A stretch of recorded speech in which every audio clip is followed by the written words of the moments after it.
Pessoal, sejam todos bem-vindos e bem-vindas aqui à nossa aula de número 7 do curso Teoria Geral do Processo Civil.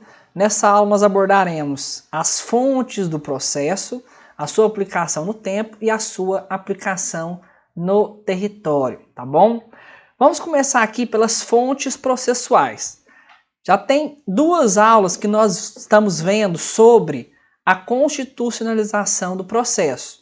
Então, nada mais justo do que a gente colocar como fonte formal do processo, primeiramente e aplicável a todos os ramos processuais, a nossa Constituição Federal de 1988 com as suas respectivas modificações, as suas emendas. Então, a primeira fonte formal e mais importante, porque ela é o centro do ordenamento jurídico e ainda é o fundamento de validade para todas as normas processuais, você não pode ter um artigo do CPC que é contrário à Constituição. A Constituição ela está em primeiro lugar. É lá que derivam as regras, princípios e garantias fundamentais que serão amplamente aplicados em todos os ramos. Além disso, a nossa Constituição ela define a estrutura judiciária, inclusive a organização em níveis de primeira, segunda e em segunda instância e também instância extraordinária, que são os tribunais superiores. Ela vai trazer garantias dos magistrados, como que você acessa a magistratura por meio de concurso, a organização dos membros do Ministério Público, as funções do Ministério Público, reconhece a advocacia como função indispensável à justiça, que é uma atividade privada, mas que é essencial à manutenção da justiça. Então a nossa Constituição ela é a primeira fonte. Nós inclusive já vimos o artigo 1º do CPC que vai falar que a primeira fonte é a Constituição Federal e que isso se aplica a qualquer ramo do processo. Em relação às normas infralegais, nós temos as leis, principalmente as leis ordinárias, que a Constituição não chama lei complementar para regulamentar processo. Nós temos as principais leis, que no processo civil é o CPC de 2015, a Lei 13.105 de 2015, mas que começou a entrou em vigência apenas em 2016, né? Teve um ano de vacatio legis, para quem não sabe. Nós temos o processo penal, o nosso Código de Processo Penal, que é de 1941, mas que de lá para cá já sofreu diversas alterações, já virou até uma colcha de retalhos aquilo ali. Estamos precisando de um Código de Processo Penal novo e mais rente com a Constituição Federal, um Código de Processo Penal constitucionalizado. Nós temos a legislação trabalhista, que é a CLT. Para quem não sabe, a CLT ela tem uma parte de direito material, que vai falar dos direitos dos trabalhadores, etc. Mas ela tem uma segunda parte, que é a parte processual, a CLT processual. Então, numa única legislação, nós temos a parte material e processual, né, separado igual CPC e Código Civil, tá bom? Só que essas aí são as principais leis, os códigos, mas nós temos também diversas leis esparsas que regulamentam questões processuais. Então, no processo civil a gente tem a lei do mandado de segurança, tá? Nós temos no processo penal a lei de drogas, que tem uma parte processual, a lei de prisão temporária. Nós temos diversas leis, nós chamamos de leis especiais, que ajudam nessa regulamentação. É claro que, faltando alguma regulamentação nessa lei especial, a gente vai se socorrer daquela que é mais geral. Então, se falta alguma coisa na lei do mandado de segurança, nós vamos socorrer do Código de Processo Civil. Se está faltando alguma coisa na lei de drogas, a gente vai se socorrer lá do Código de Processo Penal. Mas além dessas leis maiores, nós temos diversas outras leis que também contribuem para a regulamentação processual em diversos ramos do processo, especialmente o processo civil e o processo penal, tá bom? Então o artigo 13 do CPC vai dizer: a jurisdição civil será regida pelas normas processuais brasileiras, ressalvadas as disposições específicas previstas em tratados, convenções ou acordos internacionais de que o Brasil seja parte. Ou seja, além daquilo que está previsto no Brasil, nós podemos ainda ter fontes processuais previstas em tratados internacionais, como por exemplo a questão lá do direito penal da extradição, né? Você vai ter tratados internacionais que vão regulamentar essa questão de forma multilateral ou também bilateral, ou seja, entre vários países ou entre dois países ali, tem um tratado que vai regulamentar essa parte de extradição lá do processo penal, tá bom? Em relação à norma processual no tempo e no espaço, a primeira questão aqui da norma processual no espaço, ela é bem tranquila. Veja bem, as normas processuais, elas têm origem e são de competência da União Federal. Se nós observarmos lá na Constituição Federal do Brasil, a distribuição de competências, ou seja, quem deve legislar sobre o que a União pode legislar, o que o Estado pode legislar, o que o município pode legislar, nós observaremos que as normas processuais são de competência da União Federal. Então, como tem essa origem na União, nós sabemos o quê? Nós sabemos que a lei processual publicada pela União, ela vai ter aplicação em todo o território nacional. Então, pela interpretação constitucional de competência, nós já chegamos a essa conclusão. E o Código de Processo Civil de 2015, ele vai deixar claro que a jurisdição civil é exercida pelos juízes, pelos tribunais, em todo o território nacional, conforme as disposições deste Código. Então, qualquer processo civil que estiver correndo em qualquer unidade federativa do Brasil deverá utilizar, sim, o Código de Processo Civil. Ele é aplicado em todo o território nacional. É possível aplicar o CPC em outro país? É possível essa aplicação extraterritorial, desde que o país onde a lei processual será aplicada, ele concorde, tenha uma autorização naquele ordenamento jurídico para ser aplicada a lei processual, né, dentro daquele país, tá bom? No Brasil, é possível aplicar uma norma processual estrangeira aqui no Brasil? A resposta é não, tá bom? A resposta é não. Por quê?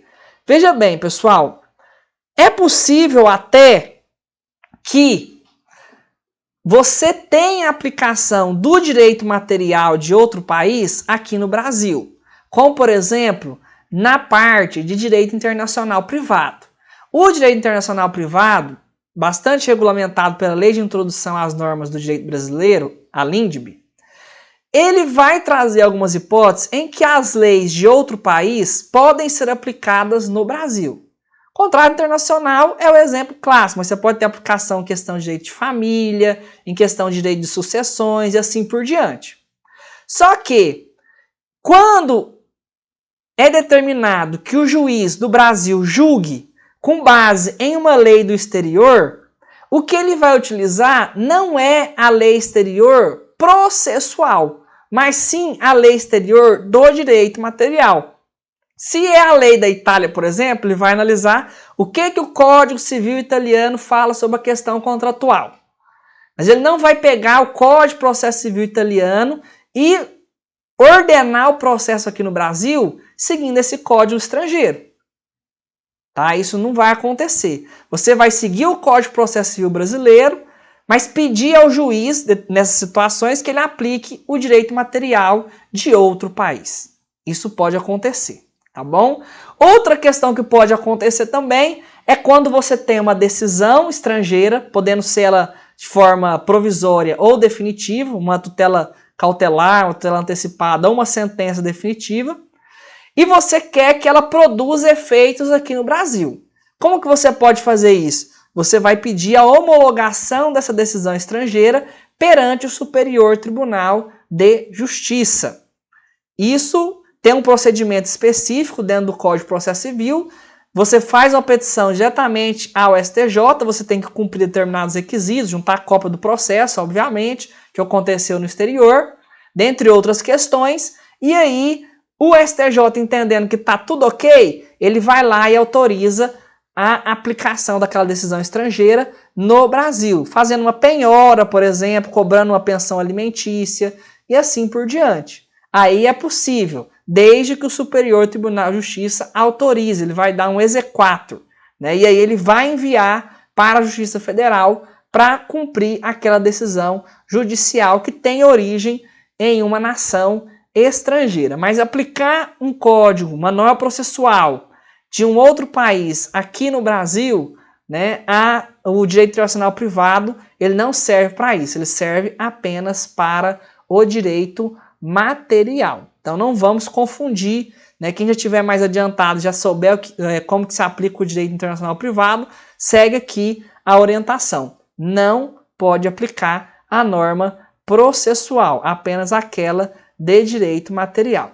Além disso, nós temos a aplicação, tratando aqui do Código de Processo Civil especificamente, de uma possibilidade de aplicação subsidiária do Código de Processo Civil em outros ramos processuais. Então, o artigo 15 fala: na ausência de normas que regulem processos eleitorais, trabalhistas ou administrativos, as disposições deste Código lhe serão aplicadas supletiva e subsidiariamente. O que está dizendo o artigo 15 do CPC? Está falando o seguinte: se você se deparar com uma regulamentação processual própria, específica, mas que está faltando alguma coisa, tem uma lacuna naquilo ali, você pode se socorrer do Código de Processo Civil, que é o maior deles, né, em termos de regulamentação mesmo, que tem a maior quantidade de artigos, assim por diante, para aplicar de forma subsidiária ou complementar, né?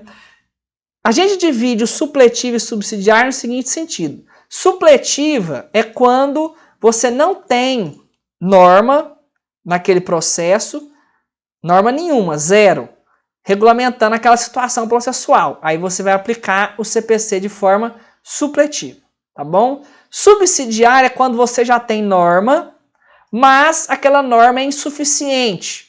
E aí você vai fazer um complemento com o Código de Processo Civil de 2015 também. Eu vou deixar nessa aula aqui um texto complementar meu, em cima do artigo 15, que vai discutir essa possibilidade de aplicação supletiva e subsidiária no processo administrativo, tá bom? É um texto aí de aprofundamento que vai falar sobre decisão judicial no processo civil e no processo administrativo também. E além do mais, para a gente finalizar aqui, a gente tem que prestar atenção no seguinte: algo que eu já falei na aula anterior sobre a constitucionalização do processo, a disciplina de TGP. Vamos ler o artigo de novo. Na ausência de normas que regulem processos eleitorais, trabalhistas ou administrativos, vamos dar uma ênfase aqui: eleitoral, trabalhista ou administrativo, aplica-se de forma supletiva e subsidiária o CPC. Se a gente observar o artigo 15 aqui, a gente não acha referência ao processo penal. A gente não acha referência ao processo penal. Talvez seja uma pista interpretativa para a gente parar de querer utilizar tudo que tem no CPC de 2015 para ser aplicado ao processo penal, desvirtuando a própria finalidade de cada ramo processual, que é o que eu falei na aula anterior. Então, talvez aqui seja uma pista interpretativa. Mas o meu posicionamento em relação a isso, eu vou deixar aqui bem claro.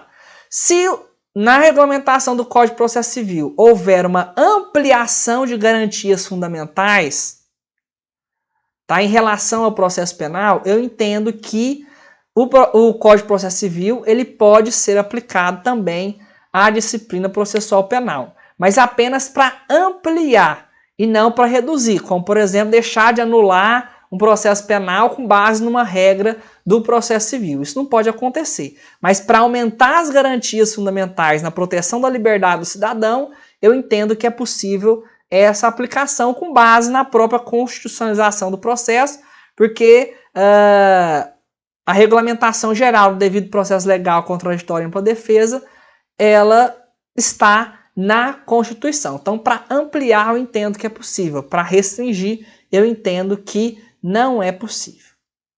Tudo bem?